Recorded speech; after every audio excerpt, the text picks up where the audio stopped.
Izin memberikan saran moderator dari Arya Ya, Marina. Pak Tommy silakan. Baik, Bismillahirrahmanirrahim. Assalamualaikum warahmatullahi wabarakatuh. Waalaikumsalam.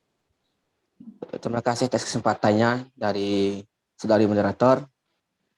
Di sini materi yang disampaikan sangat baik ya, disampaikan dari kelompok pertama tentang masalah filsafat ilmu hakikatnya. Tapi adapun saran ya saya sampaikan di sini kepada kelompok satu berkaitan dengan sebelum kita mempelajari filsafat ilmu, kita harus memisahkan antara harus bermulai atau berawal dari pengetahuan ilmu filsafat, pengetahuan ilmu dan filsafat. Itu pertama. Kita hakikat dari ilmu filsafat itu artinya mencari kebenaran yang sesungguhnya. Mencari kebenaran atau mencari hakikat salah sesuatu yang benar. Itu hakikat dari filsafat. Yang kedua, cara kita berpikir filsafat. Tadi beberapa teori disampaikan oleh kelompok dua tadi sudah saya sampaikan. Tapi yang harus saya tambahkan sini bahwa orang yang berpikir secara filsafat itu harus orang berpikir secara sistematis, radikal, koheren, komprehensif, dan universal tadi. Tidak ada karena filsafatnya harus radikal, berpikir sampai ke akar-akarnya. Dengan ada metode sistematis, koheren, komprehensif, dan universal. Beberapa sumber dan jurnal saya baca dan juga pengalaman saya dalam membuat skripsi, saya juga berkaitan dengan filsafat, terutama filsafat alam atau filsafat ilmu pengetahuan, filsafat ilmu. Seterusnya yang saran saya di sini tentang mengapa kita kaitkan dengan biologi, mengapa kita harus berfilsafat. Terus terang apa kaitannya dengan biologi? Kita harus mengaitkan dengan ilmu kita, ilmu biologi. Mungkin itu sedikit sampaikan moderator. Kembali ke saudari moderator. Wassalamualaikum warahmatullahi wabarakatuh. Waalaikumsalam. Baik, terima kasih kepada Pak Tommy. Apakah dari forum yang lain ada yang ingin ada yang memberikan kritik dan saran? Kalau persilakan.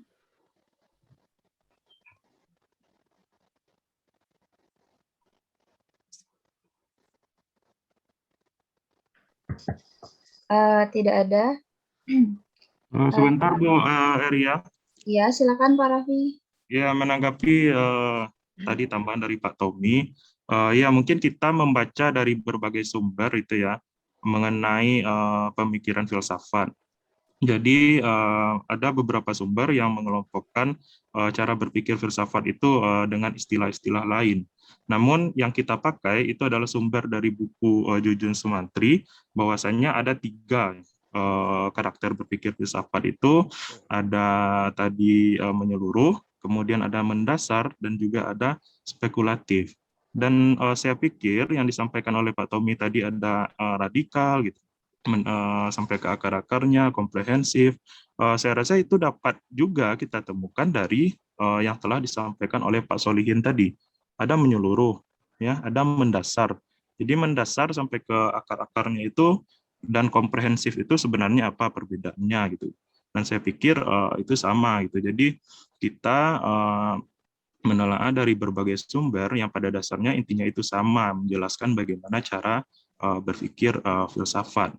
Nah, kemudian tadi Pak Tommy mungkin bagus yang meminta pada kita bagaimana mengaitkan dengan ilmu kita sendiri, yaitu ilmu biologi. Tetapi di sini kami mungkin di sana kekurangannya, karena kami di sini lebih mengarahkan bagaimana kita orang pendidikan sebenarnya untuk memahami filsafat ilmu. Nah, karena kita berada di pendidikan biologi gitu ya. Jadi bagaimana kita melihat filsafat membahas ilmu pendidikan. Nah, terima kasih, saya kembalikan pada moderator. Baik, terima kasih kepada Pak Raffi. Mungkin dari Pak Tommy ada tanggapan? Ya baik, Pak Rafi. Maka dengan demikian Pak Rafi ya sama bagus ya. Walaupun kita memakai dari referensi dan dianjurkan dari buku Jujun S. Surya Sumantri, tapi kita harus menggali kenapa filsafat ini secara hakikatnya tidak mempunyai definisi yang berbeda. Pak Rafi. Jadi tidak bisa kita satu referensi. Maka untuk itu kita harus mencari referensi sebanyaknya. Kita harus memadukan atau kita analisis menurut pendapat kita, atau kita adukan berapa misalkan jurnal misalkan atau buku. Kita harus mencari sebanyak mungkin. Karena tidak perlu kita harus kita makan satu buku Jujun, Sumantri atau filsafat Islam, misalkan filsafat Al-Ghazali. Tidak bisa. Kita harus mencari sumber sebanyak mungkin. Karena hakikat dari filsafat itu tidak diketahui apa pengertian filsafat. Karena orang itu memiliki filsafat itu berbeda. Ada orang memiliki filsafat itu ilmu berpikir. Filsafat itu ilmu untuk mencari kebenaran. Ada orang memiliki itu, tapi tidak untuk kita harus mencari referensi sebanyak mungkin. Mungkin itu tanggapan sedikit moderator. Terima kasih. Kembali ke moderator. Baik, terima kasih kepada Pak Tommy.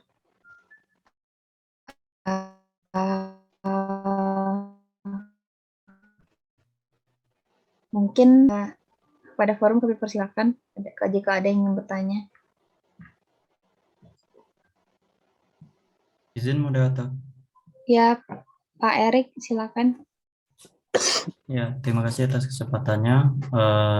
Untuk kelompok 1, mungkin tadi sudah dijelaskan oleh Pak Tommy dan juga sudah dijelaskan oleh Pak Raffi, karena ini masih konsep dasar ya dalam teori pemikiran filsafat gitu. Jadi tidak harus apa gitu kan. Jadi yang tadi sudah dijelaskan juga oleh Pak Tommy bagaimana kita menghubungkannya dengan keilmuan biologi kita, dan juga dijawab oleh Pak Raffi itu bagaimana bahwasanya kita lebih ke pendidikan gitu kan. Yang jadi pertanyaan saya, bagaimana relasi dari kependidikan ini gitu, antara filsafat dengan pendidikan ini, gimana relasinya gitu, keilmuan filsafat ini. Mungkin itu saja kelompok 1, terima kasih. Baik, terima kasih Pak Erik. Apakah ada yang ingin bertanya lagi?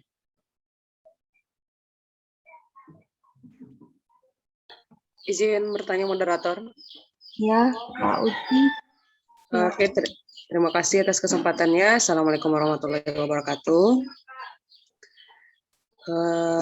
Menanggapi tadi hubungannya filsafat dengan pendidikan, kemudian dengan pelajaran biologi kita. Di sini kan tadi pada hakikatnya filsafat itu secara harfiah pengertiannya mencari kebenaran, mencari kebijaksanaan seperti itu. Nah, jadi apa patokan seseorang atau kita mungkin di diri kita sendiri itu sudah berpikir atau memiliki teori pemikiran filsafat. Jadi apa patokannya? Apakah kan tadi sifat ciri atau karakteristik pemikiran filsafat sudah banyak itu yang dijabarkan. Tapi patokan kita atau patokan seseorang itu sudah berpikir filsafat, mungkin dari dibaca ada seperti yang tadi itu tentang hakikat filsafat seperti Pak Tommy ceritakan, atau mencari kebenaran, yang pada umumnya yang kita ketahui bahwa kebenaran itu sekarang itu adalah hal yang disepakati banyak orang gitu. Jadi kalau disepakati banyak orang itu kebenaran, ya udah mengikut ke arah situ. Jadi apakah patokan kita sebagai seorang sudah berpikir sebagai seperti filsuf itu seperti apa? Terima kasih banyak, moderator. Baik, terima kasih kepada Kak Uci. Mungkin kita tampung satu pertanyaan lagi dari forum. Izin moderator.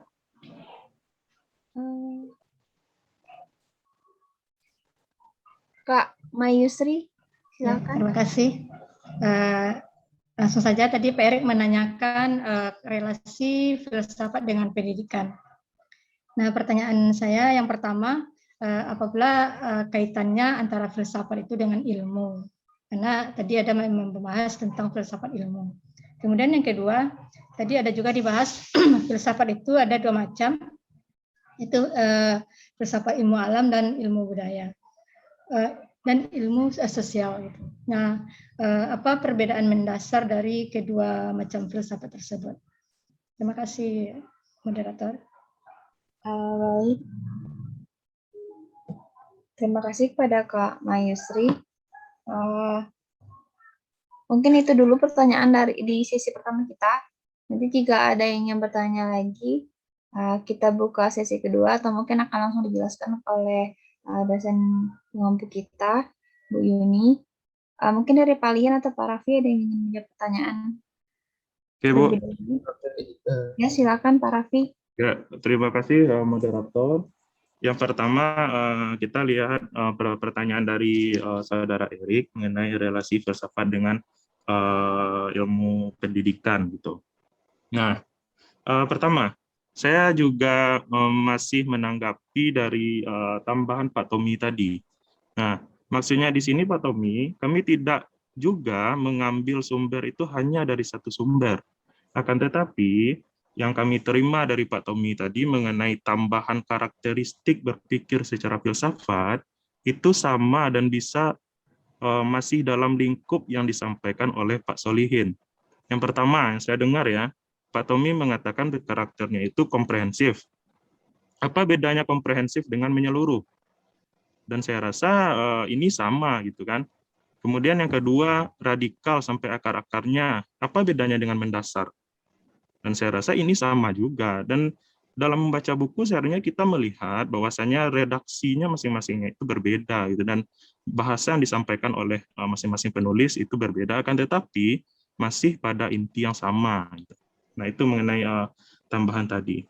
Kemudian untuk pertanyaan Pak Erik, karena salah satu cabangnya tadi ada filsafatmu ya, dan bagaimana relasinya itu saya lihat karena salah satu tahapan ya dalam berfilsafat itu adalah mencari hakikat kebenaran tentang manusia. Maka di sini relasi dari filsafat dengan ilmu pendidikan itu adalah bahwasanya ilmu pendidikan itu juga menjadikan manusia sebagai objeknya. Jadi mungkin di dasar-dasar ilmu pendidikan kita sudah bahas juga mengenai objek material dan objek formal dari ilmu pendidikan itu sendiri.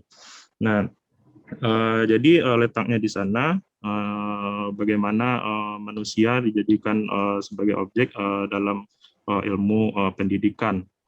Selain bagaimana apa-apa saja yang terjadi dalam ilmu pendidikan secara luas gitu. Nah, saya pikir itu untuk pertanyaan Pak Erik. Saya kembalikan terlebih dahulu kepada moderator. Terima kasih. Baik, terima kasih kepada Pak Raffi. Apakah dari forum ada yang ingin menambahkan jawaban dari Pak Raffi? Kami persilakan. Izin menambahkan Bu Eria. Ya, silakan Pak Tommy. Baik, terima kasih atas kesempatannya dari Bu Eria. Baik, sini saya akan menambah sedikit dari jawaban dari saudara pemateri dari Pak Raffi tadi. Sebelumnya saya tidak mau berdebat ya Pak Raffi ya. Sebenarnya dapat berdebat walaupun kita prinsip sama, tapi itu metode. Oke, saya menjawab pertanyaan saudara Pak Ip tadi, bagaimana korelasi antara filsafat dengan filsafat pendidikan ya tadi, filsafat pendidikan dengan filsafat dengan ilmu pendidikan tadi. Sini saya menambahkan sedikit saja bahwa filsafat kayak korelasi dengan pendidikan itu tidak lepas dari korelasi dari asas dari filsafat ilmu tersebut, atau terkenal dengan nama tadi ontologi, sampaikan ada ontologi, epistemologi, aksiologi. Artinya jika kita mencari filsafat pendidikan, misalkan kita harus mencari apa hakikat dari pendidikan tersebut dan bagaimana cara kita mengaplikasikan filsafat pendidikan itu dalam bagi kita sendiri dan kepada siswa khususnya. Jika itu maka lahirlah namanya filsafat pendidikan. Jika ingin kita mengali secara luas tadi, seperti tadi yang perlu saya garis bawahi lagi pertanyaan dari Pak Raffi tadi, bahwa hakikat dari filsafat itu tidak mencari kebenaran manusia, tapi mencari kebenaran sesuatu, tidak hanya manusia. Kita dengan alam, kita harus mencari apa eksistensi alam, tidak tentu manusia. Kita akan ke filsafat agama, misalkan agama Islam, kita harus mencari eksistensi Tuhan. Maka orang berpikir secara liberal saja, maaf saya agak melenceng sedikit. Bahkan Nabi, orang Arab katakan Aristoteles, Plato, Socrates itu Nabi. Kenapa katakan Nabi? Kena hakikat dari orang Nabi itu kan orang yang beri wahyu untuk dirinya sendiri tanpa sampai kepada umatnya. Itu Nabi. Maka orang Aristoteles itu orang yang memiliki ilmu untuk dirinya sendiri. Orang mencari kebenaran. Maka dengan itu tadi kaitan dengan korelasi antara filsafat pendidikan dan filsafat ilmu itu tidak lepas dari korelasi antara bagaimana cara kita mencari pengetahuan, bagaimana kita melahirkan pendidikan dan mengaplikasikan filsafat ini dalam bidang pendidikan kita, terutama pendidikan biologi atau pendidikan fisika, kimia, atau dikenal dengan filsafat ilmu pengetahuan alam. Begitu sebagai tambahannya Pak Ibu Eria. Kembali ke moderator. Baik, terima kasih kepada Pak Tommy atas tambahannya. Mungkin ada lagi yang ingin menambahkan, kami persilakan. Jika tidak ada, kita Izin langsung. menambahkan, Kak. Iya, Kak Ayah, Puput, silakan. Baik, terima kasih pada Kak Eria selaku moderator. Di sini saya akan mencoba menjawab pertanyaan dari Bang Erik, yang mana pertanyaannya tadi mengenai relasi filsafat dan pendidikan.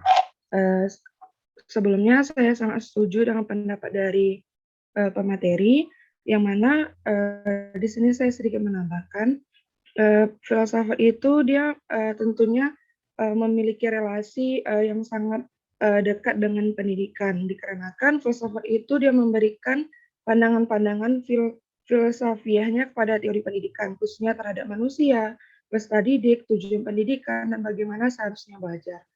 Lalu, teori pendidikan itu kan seperti yang kita ketahui, dia merupakan sebuah disiplin ilmu yang otonom. Dia sering menemukan masalah-masalah yang nantinya membutuhkan bantuan dari teori-teori filsafat tersebut. Kadang-kadang pandangan filsafat tersebut dapat mengubah dari teori-teori pendidikan. Lalu, pelaksanaan dari teori pendidikan sering memberikan bahan-bahan baru kepada filsafat untuk direnungkan. Lalu, filsafat itu dapat dalam arti analisa filsafatnya adalah salah satu pendekatan yang digunakan oleh para ahli pendidikan dalam memecahkan problematikanya dalam pendidikan dan menyusun teori-teori pendidikan. Sehingga di sini memang sangat erat antara relasinya antara filsafat dan juga pendidikan. Sekian dari saya kembalikan kepada Kak Eria selaku moderator. Baik, terima kasih kepada Puput. Mungkin kita langsung kembalikan kepada Pak Erik. Bagaimana Pak Erik? Ya, terima kasih pada kelompok 1, saya kembalikan. Nah, baik, terima kasih Pak Erik. Mungkin selanjutnya, Pak Raffi atau Pak Lihin ada yang ingin menjawab pertanyaan dari Bu Rani atau Bu Mayusri? Saya izin mencoba menjawab. Silakan Pak Salihin. Oke, baiklah, di sini saya mencoba menjawab pertanyaan dari Bu Rani terlebih dahulu. Yang pertanyaannya yaitu apa patokan dari diri kita ketika sudah memiliki pemikiran dalam filsafat itu sendiri. Ya, kalau menurut saya, kalau patokan itu sendiri ketika kita sudah berpikir mengenai apa itu manusia dan tuh agama, dan tuh banyak macam lainnya seperti itu. Nah, dan kita bertanya bagaimanakah manusia itu atau agama itu. Nah, di situ kita sudah berpikir layaknya berfilsafat seperti itu. Kalau di dalam patokannya sendiri, mungkin setiap diri manusia itu memiliki patokan masing-masing, tergantung pemikiran dari manusianya seperti itu. Mungkin itu jawaban dari saya. Mungkin ada tambahan lagi, saya persilakan. Saya kembalikan ke moderator. Baik, terima kasih kepada Pak Lihin. Apakah dari Pak Raffi ingin menambahkan?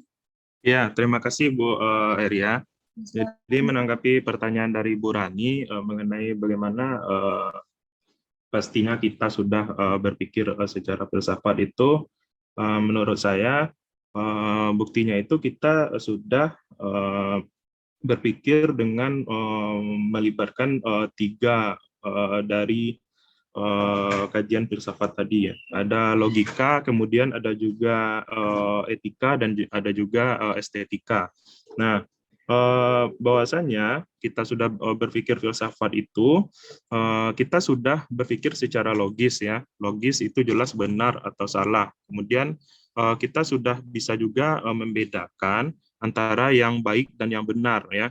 Kemudian kita sudah bisa juga membedakan antara yang indah dan juga yang jelek. Nah, saya rasa buktinya kita sudah berpikir secara filsafat itu adalah tiga pandangan tersebut, baik secara logika, etika, maupun estetika, ya. Nah, karena banyak orang yang dari bidang filsafat yang mungkin beberapa pernyataannya itu kalau kita gali dan kita pikirkan lagi itu sebenarnya sangat-sangat benar itu misalnya.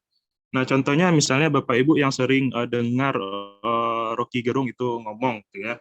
Nah, yang pertama dua pernyataan yang paling melekat bagi saya itu dan baru saya kira itu sangat benar adalah yang pertama itu mengenai pendidikan ini.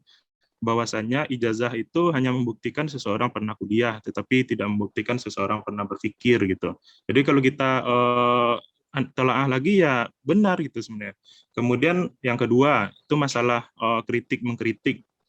Bahwasanya seorang kritikus itu ya pekerjaannya hanya mengkritik gitu. Kalau dia memberikan solusi, maka dia namanya pengambil alih gitu. Kalau dia hanya kritikus ya wajar dia mengeluarkan kritikan gitu. Dia memberikan kritikan kepada orang lain gitu. Tapi kalau dia sedang memberikan kritik dan dia memberikan solusi, maka dia namanya pengambil alih. Nah, kita coba bisa memikirkan lagi ya beberapa pernyataan-pernyataan tersebut. Dan menurut saya kalau sudah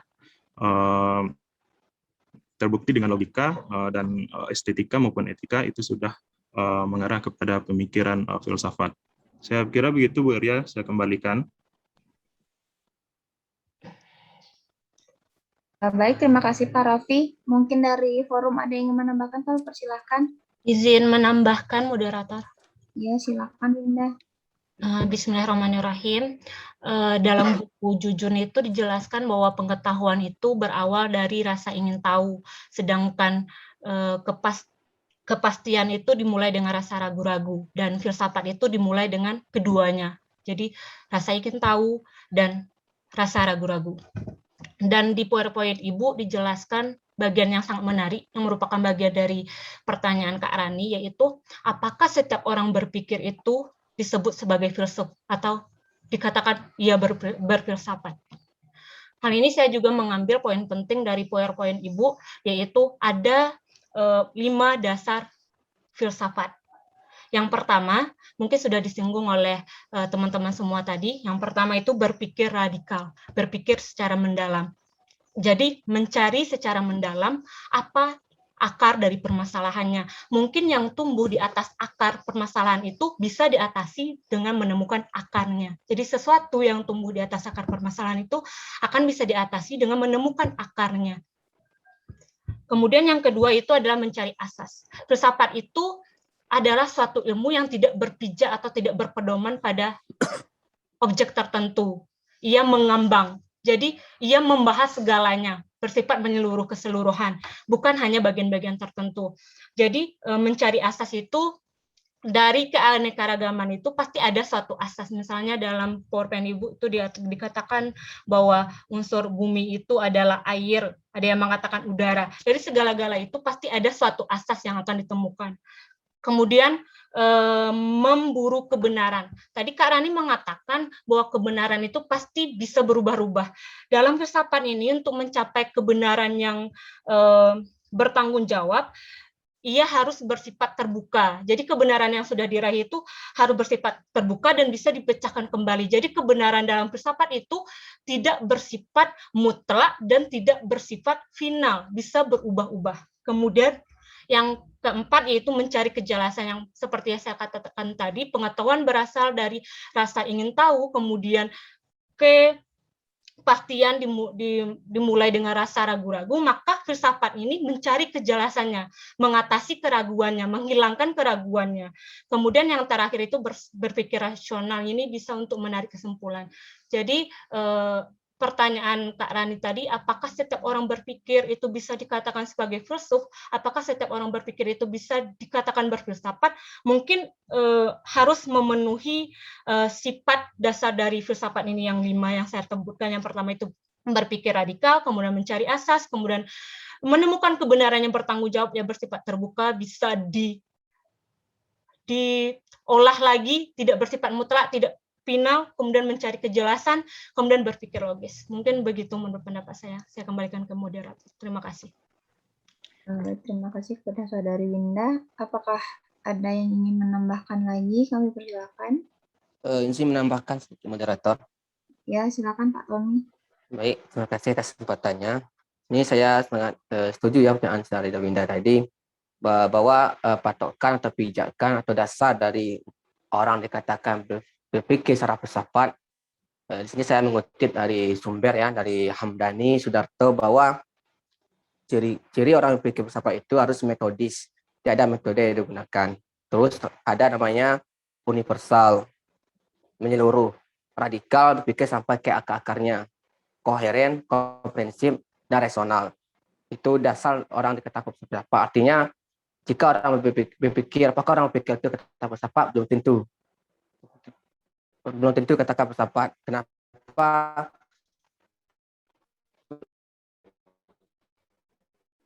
Mana tahu dia berpikir jika orang itu menggunakan ciri-ciri telah disampaikan oleh Saudara Sudarto tadi, ada beberapa cara, ada yang metodis, sistematis, rasional, koheren, komprehensif, radikal. Itu dapat kita salah satu orang katakan secara filsafat. Jika kita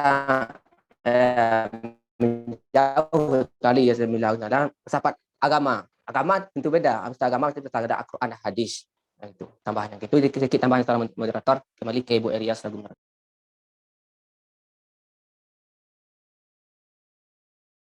Lagi?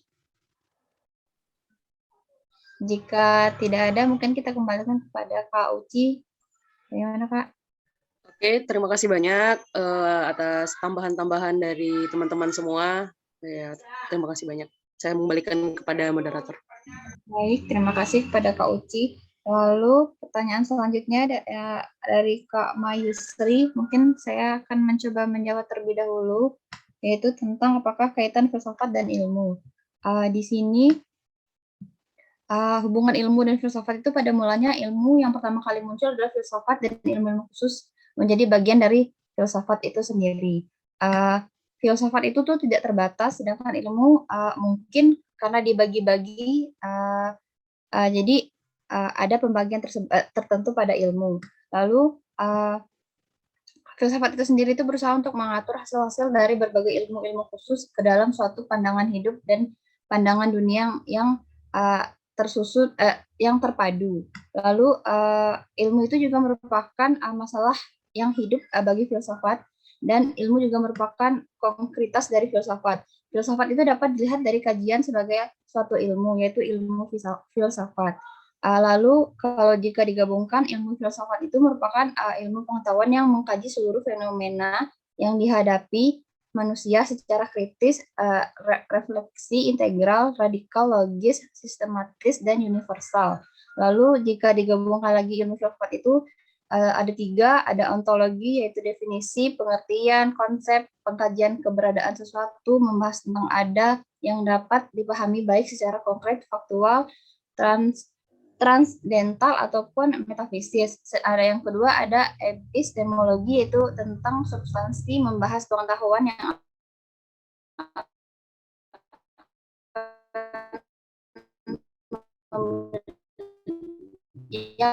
akan dimiliki manusia apabila manusia itu membutuhkan kaidah. Izin menambahkan, boleh ya? Silakan kalian.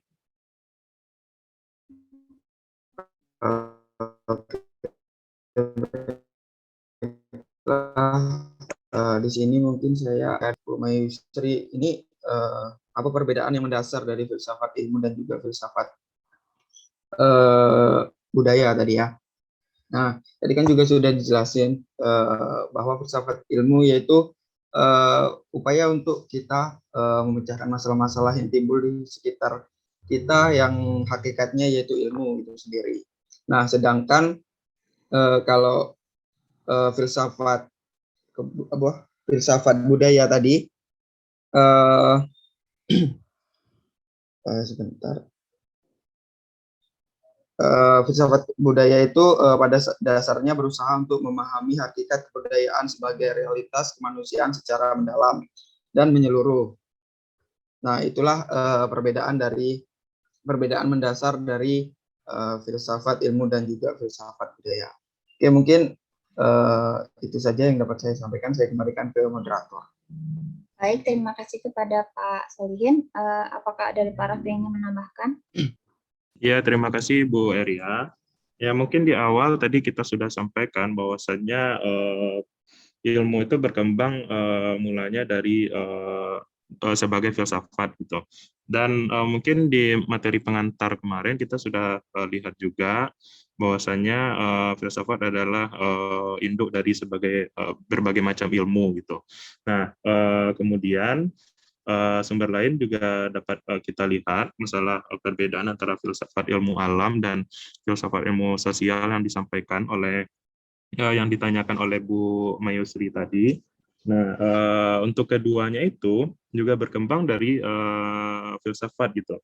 Nah, contohnya itu kalau untuk ilmu-ilmu alam itu berkembang dari yang namanya filsafat alam atau natural philosophy gitu. Dan untuk ilmu sosial itu berkembang dari filsafat moral atau moral filosofi. Dan dari sanalah ilmu-ilmu alam seperti fisika, kimia, dan biologi berkembang. Begitu juga dengan ilmu-ilmu sosial lainnya yang berkembang dari filsafat moral itu sendiri.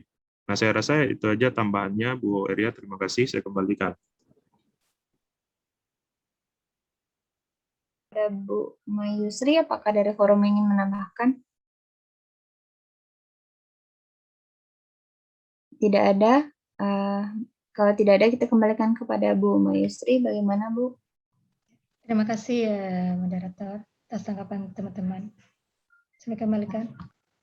Baik, Bu. Terima kasih, Bu. Mungkin kita langsung kembalikan kepada Bu Yuni sebagai dosen pengampu kita agar untuk menjelaskan lebih konkret tentang filsafat ilmu itu sendiri.